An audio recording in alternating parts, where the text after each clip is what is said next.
Alright, crankshaft position sensor removal. This is a four-wheel drive Jeep, so what we're going to do, I did this one time without doing this, but what we're going to do is remove the this drive shaft keepers here on the U-joint. So there's two bolts here that are 5/16. You need to take those out. And then there's two right back here. So we're going to loosen these up, and we're just going to take the drive shaft itself and slide it over here somewhere and use a piece of wire or something and hang it up there. Sorry about the light, guys. The sun is setting on me and getting really bright. But we're going to go ahead and pop these off. So 5/16 or an 8mm. And I use a socket. You can use a wrench, but you have to use the open end, at least on mine, because the box end was too close to get around here. So let's get this off of here. I've got the bolts pulled out, but I left one of the bolts in just to keep these little keepers in place, and I'm just going to take a screwdriver here and kind of pry back a little bit. It should pop out. There it goes. So it just pops right out of there. Then I'm just going to swing it over here to the right and hang it off of this or something. Yeah. So here's the actual crankshaft position sensor. Golly, it's hard to see, isn't it? Oh, there you go.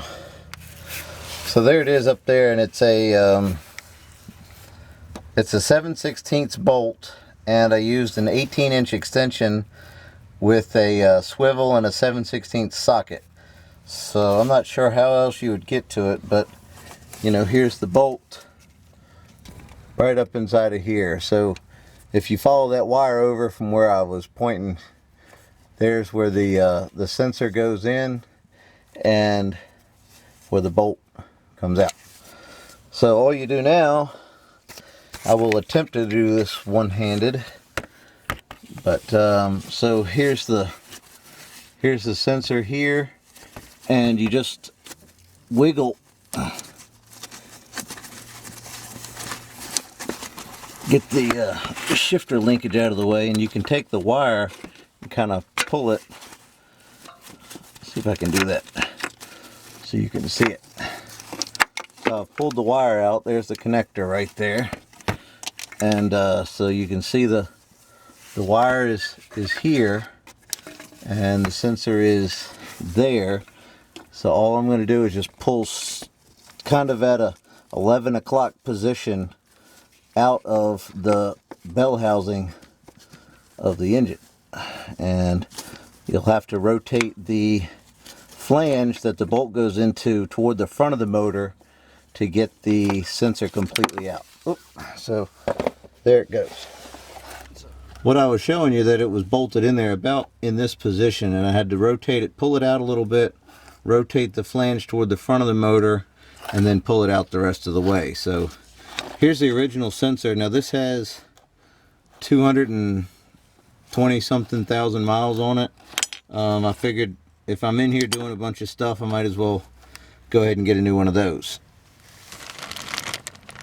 So speaking of a new one, here's the information from this package. I guess that's what you need.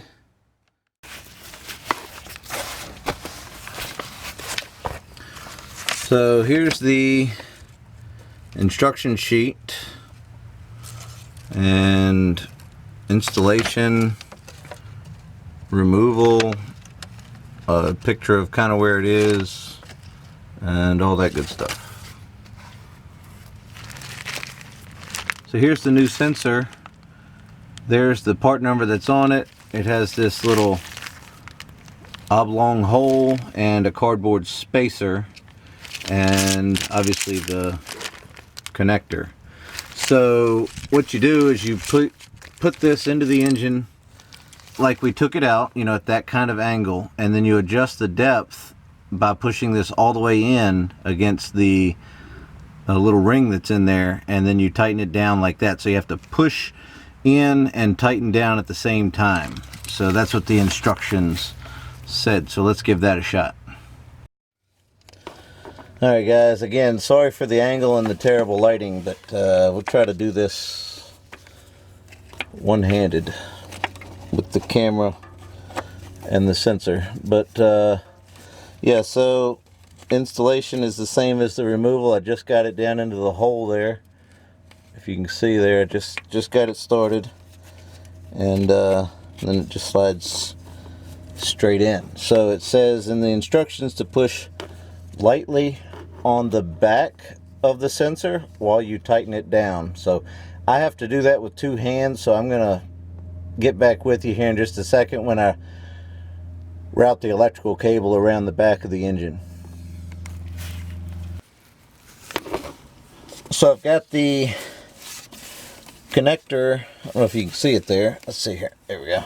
So the connector is fished around the back of the engine toward the passenger side, and then I've got the bolt tightened down to the specs that it called for in the instructions, and so then I've just got to put this kind of back in place so it's not such at a bind. That's the shift lever for the shifter, and I'm going to go up and give it a start before I connect my drive shaft back to the differential here. So let's go ahead and start it up and see if it'll go. Alright, well here we go with a start. So let's see what happens here. Alright. Well, as you can see, it started right up, so that's a good thing. I'm just going to put the drive shaft back on now, and that'll be about it. Alright, well there you go. I got the new sensors in there. I got the drive shaft put back on. One thing I forgot to mention, I was really careful, but if you take the drive shaft out with the U-joints and everything in there, maybe just throw a piece of tape or something, or you just don't want those caps to come off and all the little needle bearings to come out of the U-joints. So anyway guys, thank you so much for watching. We really appreciate it, and we'll see you next time.